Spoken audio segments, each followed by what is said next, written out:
नमस्कार दोस्तों, स्वागत है आपका यूजीसी नेट जेआरएफ नम्रता चैनल पर, जहां मैं आपको यूजीसी नेट जेआरएफ की तैयारी से जुड़ी महत्वपूर्ण जानकारी, टिप्स और रणनीतियां देती हूं, जिससे आपकी तैयारी आसान और प्रभावी बन सके।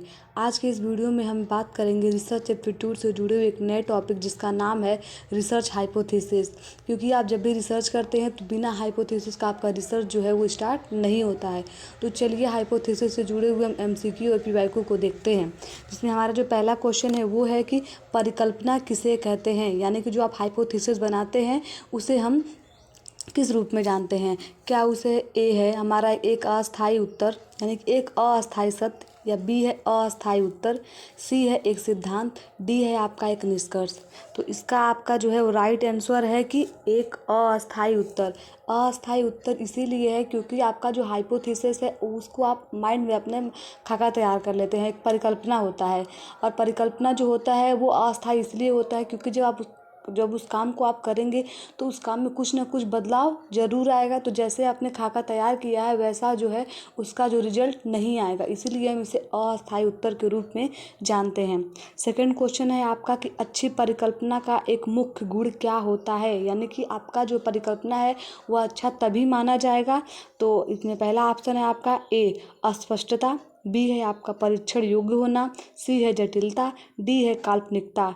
यानी कि अब आपका इसमें राइट आंसर है कि परीक्षण योग्य होना, क्योंकि जो आपका परिकल्पना है अगर वो उसका अच्छा गुण यही है कि वो परीक्षण के योग्य होना चाहिए। अगर आप कोई परिकल्पना बना लेते हैं वो परीक्षण के योग्य ही नहीं है तो आपका परिकल्पना जो होता है वो सही नहीं होता है।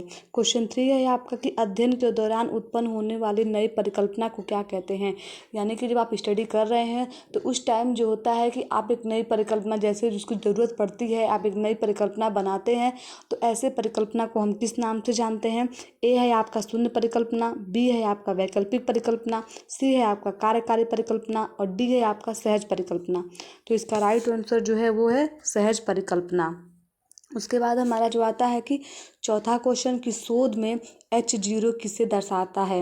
यानी कि जब आप शोध करते हैं तो शोध जब होता है उसमें H0 है वो किसे डिनोट करता है। ए है आपका वैकल्पिक परिकल्पना, बी है आपका शून्य परिकल्पना, सी है आपका कार्यकारी परिकल्पना या फिर डी है आपका सकारात्मक परिकल्पना। तो इसका राइट आंसर है कि शोध में जो H0 है वो शून्य परिकल्पना को दर्शाता है, यानी कि नल हाइपोथेसिस को दर्शाता है। क्वेश्चन आपका जो 5 है, यानी कि फिफ्थ क्वेश्चन जो आपका है, यदि एक परिकल्पना को सांख्यिकीय रूप में अस्वीकृत किया जाता है तो इसका क्या अर्थ होता है। ए है आपका यह पूरी तरह गलत है, बी इसे दोबारा परीक्षण करना होगा, सी है यह निश्चित रूप से सही है और डी है इसे संशोधित करने की आवश्यकता नहीं है।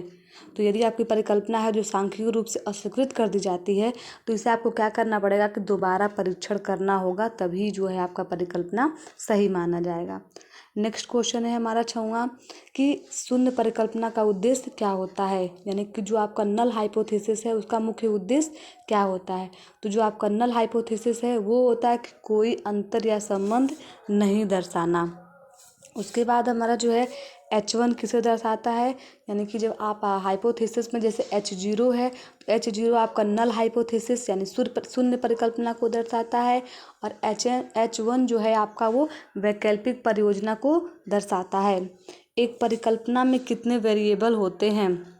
जब आप परिकल्पना करते हैं तो उसमें कितने चर, ये वेरिएबल का मतलब होता है चर होते हैं, तो 2 या 2 से अधिक होते हैं।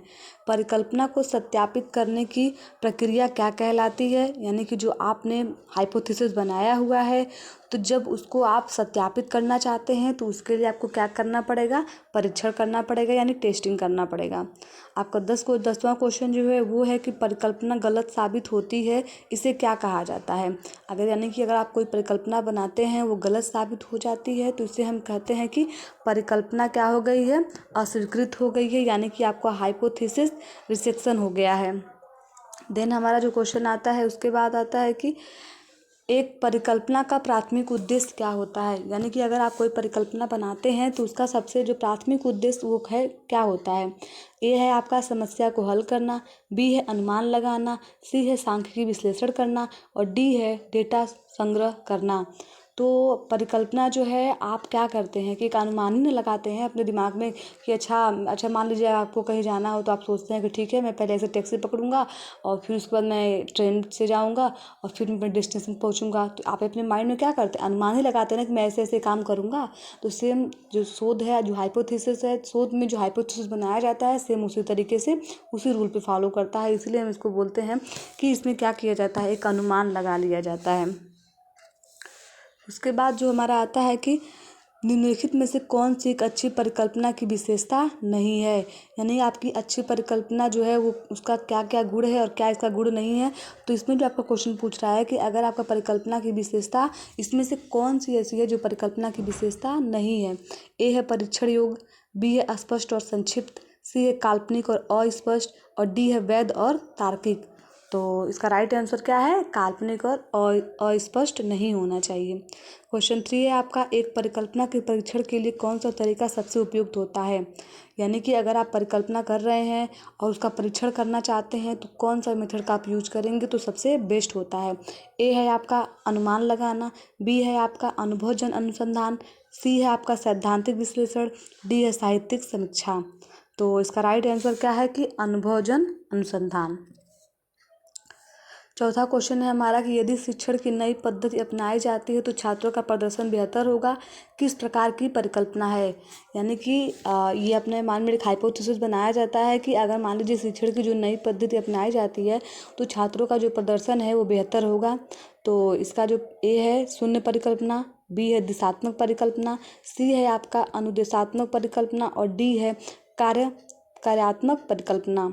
यानी कि इसमें क्या किया जा रहा है कि दो चीज़ों को एक साथ लेकर चला जा रहा है, यानी और दोनों एक चीज़ से रिलेट कर रही हैं। इसमें ये कहा जा रहा है कि अगर मान लीजिए जो शिक्षण की जो विधि है उसमें बदलाव किया जाएगा तो उसका इम्पैक्ट किस पे पड़ेगा, छात्रों के प्रदर्शन पे पड़ेगा। तो एक दिशा की तरफ लेते जा रही है हमको, तो इसलिए हम इसको क्या कहते हैं, इसको हम बोलते हैं दिशात्मक परिकल्पना के नाम से जानते हैं। उसके बाद हमारा पांचवा क्वेश्चन है कि जब कोई परिकल्पना सांख्यिकीय रूप से अस्वीकृत हो जाती है तो इसका क्या अर्थ होता है। यानी अगर कोई परिकल्पना है जो सांख्यिकीय रूप से अस्वीकृत हो जाती है तो इससे जो हम है कहते हैं, ए है आपका परिकल्पना हमेशा गलत होती है, बी है आपका कि परिणाम सांख्यिकीय रूप से महत्वपूर्ण नहीं है, सी है कि डेटा का पुनः समीक्षा आवश्यक है, डी है कि शोध अमान्य हो जाता है। तो जी नहीं, इसका राइट आंसर क्या है कि परिणाम सांख्यिकीय रूप से महत्वपूर्ण नहीं होता है। उसके बाद हमारा जो 6वां क्वेश्चन है वो है कि सभी छात्रों की समान पढ़ाई का परिणाम समान होगा, ये किस प्रकार की परिकल्पना है। ए है आपका कार्य परिकल्पना, बी है आपका शून्य परिकल्पना, सी है आपका सकारात्मक परिकल्पना, डी है आपका दिशात्मक परिकल्पना। तो इसका जो राइट आंसर है वो है शून्य परिकल्पना। यानी कि अगर सभी छात्रों की समान पढ़ाई का परिणाम समान होगा तो यानी कि ये क्या किया जाता है कि दोनों को जो छात्र हैं और उनकी जो पढ़ाई है ये कहा जा रहा है कि अगर सबकी पढ़ाई समान होगी, सबका परिणाम जो है वो समान होगा, तो इसी को हम शून्य परिकल्पना के नाम से जानते हैं। 7वां क्वेश्चन है कि निम्नलिखित में से कौन सी एक अच्छी परिकल्पना की प्रमुख विशेषताएं होती हैं। यानी कि कौन सी ऐसी विशेषता है अगर वो उसमें है तो उसको हम अच्छी परिकल्पना के नाम से जानते हैं। ए है आपका परीक्षण योग्य, बी है आपका केवल एक धारणा, सी है इसे सत्य साबित करने की आवश्यकता नहीं होती है, डी है इसे बार बार संशोधित नहीं किया जाता है। तो इसका राइट आंसर क्या है, क्योंकि आपको पता ही है कि हाइपोथेसिस है, अगर उसका परीक्षण नहीं होता है तो गलत है। तो इसका राइट आंसर यही होगा कि अगर जब तक आपका परिकल्पना जो है वो परीक्षण योग्य नहीं होगी तो वो गलत होगी। लेकिन जो परिकल्पना है अगर वो परीक्षण योग्य है तो आपकी जो परिकल्पना है वो सही मानी जाती है। उसके बाद जो हमारा आता है कि 8वां क्वेश्चन है कि यदि तापमान बढ़ेगा तो पानी तेजी से वाष्पित होगा, ये किस प्रकार की परिकल्पना है।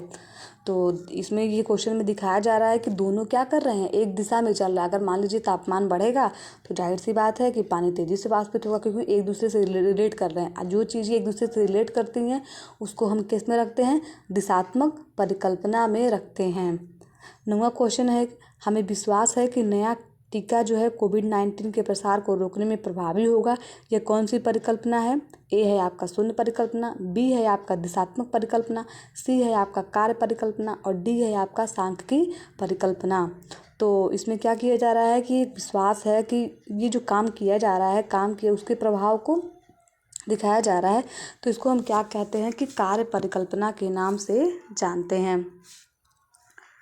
उसके बाद जो हमारा आता है 10वां क्वेश्चन जो है वो है कि शून्य परिकल्पना H0 अस्वीकृत करना किस प्रकार की त्रुटि कहलाती है। तो जो शून्य परिकल्पना है जो उसमें H0 है उसको अगर अस्वीकृत कर दिया जाता है तो इसे हम किस प्रकार की त्रुटि में रखते हैं, टाइप 1 एरर में रखते हैं। ऐसे क्वेश्चन आते हैं टाइप 1 एरर, टाइप 2 एरर। तो जो टाइप 1 एरर है उसको अगर शून्य परिकल्पना को अगर अस्वीकृत कर दिया जाता है तो उसको हम H1 कहते हैं, H1 यानी कि जो है टाइप 1 एरर कहते हैं। अगर आपका जो वैकल्पिक है यानी कि अल्टरनेटिव हाइपोथेसिस है और उसको जो है अगर अस्वीकृत कर दिया जाता है तो उसे हम टाइप 2 एरर में रखते हैं।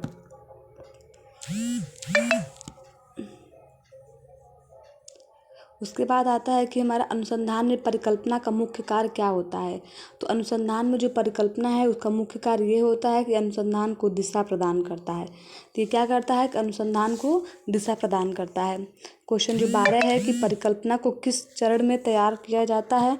तो जो परिकल्पना है उसे हम अनुसंधान की प्रारंभिक अवस्था में, यानी कि परिकल्पना जो है सबसे पहले कोई समस्या होती है, जब समस्या आपको मिल जाती है तो उसका जो सेकंड स्टेप यही होता है कि आप उसको क्या करें, हाइपोथेसिस बनाएं, परिकल्पना बनाएं। इसीलिए जो परिकल्पना है उसे अनुसंधान की प्रारंभिक अवस्था में रखा जाता है। 13वां क्वेश्चन है आपका कि सांख्यिकी परिकल्पना का मुख्य रूप से किसमें प्रयुक्त होती है। यानी कि जो आपका क्वांटिटी जो हाइपोथेसिस है उसे हम किस में रखेंगे, जो है मात्रात्मक अनुसंधान में रखते हैं। 14 क्वेश्चन है आपका यदि कोई विशेष उपचार दिया जाए तो रोगी तेजी से ठीक होगा, ये कौन सी परिकल्पना है। ये जो है आपका किस में आता है, वैकल्पिक परिकल्पना में, यानी कि अल्टरनेटिव हाइपोथेसिस में आता है। क्वेश्चन 15 है कि शून्य परिकल्पना का प्रतीक क्या होता है। तो आपने पहले ही देखा है कि शून्य जो परिकल्पना है उसको हम H0 से डिनोट करते हैं और देन जो आपका वैकल्पिक परिकल्पना है उसे हम H1 किट से डिनोट करते हैं। 16 है आपका दिशात्मक परिकल्पना किसे दर्शाती है। तो दिशात्मक परिकल्पना जो है आपको किसी विशेष दिशा के प्रभाव को दर्शाती है। उसके बाद हमारा 15वां क्वेश्चन है कि वही है शून्य परिकल्पना का प्रतीक क्या होता है। तो H0 है। और दिशात्मक परिकल्पना किसे दर्शाती है, किसी विशेष दिशा के प्रभाव को। 17वां क्वेश्चन है हमारा कि गैर दिशात्मक परिकल्पना का अर्थ क्या होता है। तो इसका अर्थ ये होता है कि इसमें प्रभाव की दिशा निर्दिष्ट नहीं होती है। 18वां क्वेश्चन है कि पढ़ाई का तरीका परीक्षा के अंकों को प्रभावित करता है, ये कौन सी परिकल्पना है। यानी जो आपका पढ़ाई का तरीका है वो आपके, अगर आप पढ़ाई अच्छा करेंगे तो अंक अच्छे आएंगे, अगर पढ़ाई कम करेंगे तो आपके अच्छे अंक नहीं आएंगे। तो ये जो दिखाता है ये आपका है जो कार्य परिकल्पना है, यानी कि वर्किंग हाइपोथेसिस है। आपका जो 19 क्वेश्चन है वो है कि परिकल्पना को सही साबित करने के लिए कौन सा परीक्षण किया जाता है। तो इसके लिए जो है आपका जो परिकल्पना है उसके आप सही साबित करने के लिए सांख्यिकी परीक्षण करते हैं, यानी कि स्टैटिस्टिकल टेस्ट के नाम से जानते हैं, उसे आप करते हैं। 20वां जो है आपका क्वेश्चन है वो है कि परिकल्पना परीक्षण का अंतिम चरण क्या होता है। यानी कि अगर आप परिकल्पना बना लेते हो उसके परीक्षण का जो अंतिम चरण ये होता है कि आप उसका निष्कर्ष निकालते हैं। तो आज की वीडियो में बस इतना ही, मिलते हैं आपसे अगली वीडियो में, तब तक के लिए बाय।